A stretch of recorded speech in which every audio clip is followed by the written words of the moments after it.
Hi అండి అందరికీ. ఒక్క రోజులోనే ఇన్ని పనులు చేయొచ్చా అని నాకు నేనే అనుకుంటున్నాను. ఎందుకంటే ఈ ఒక్క రోజులోనే మేము చాలా పనులు చేశాము. తోట దగ్గరికెళ్ళి చెట్లకు నీళ్లు పెట్టొచ్చాము.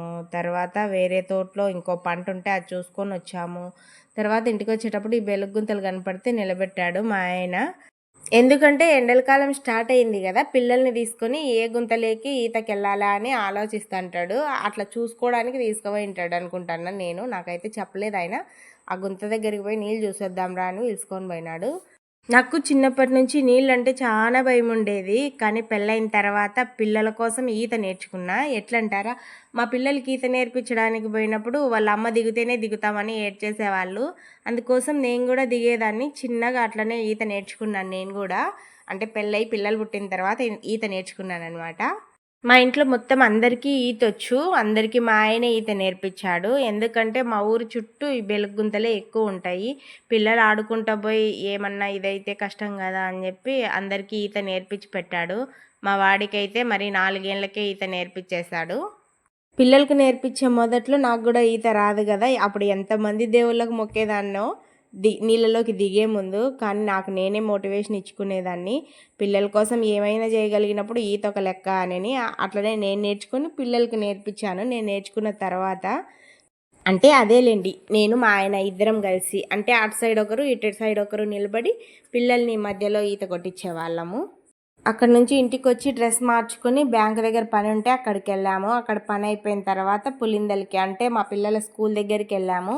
అక్కడ ఫీజులు కట్టేసిన తర్వాత మా పాప, అంటే మా సాత్విక, రెస్టారెంట్కి పోదామా అని అడిగింది. నేను వద్దని చెప్పాను. కానీ అది నాకు తెలియకుండా వాళ్ళ నాయన్ని అడిగింది. వాళ్ళ నాయన సరే అని చెప్పాడంట. నాకు కూడా తెలియదు అది. తర్వాత వాళ్ళిద్దరు వచ్చి పిల్లలు చెప్పారనమాట, ఇట్లా రెస్టారెంట్కి వెళ్తున్నాం మనమని.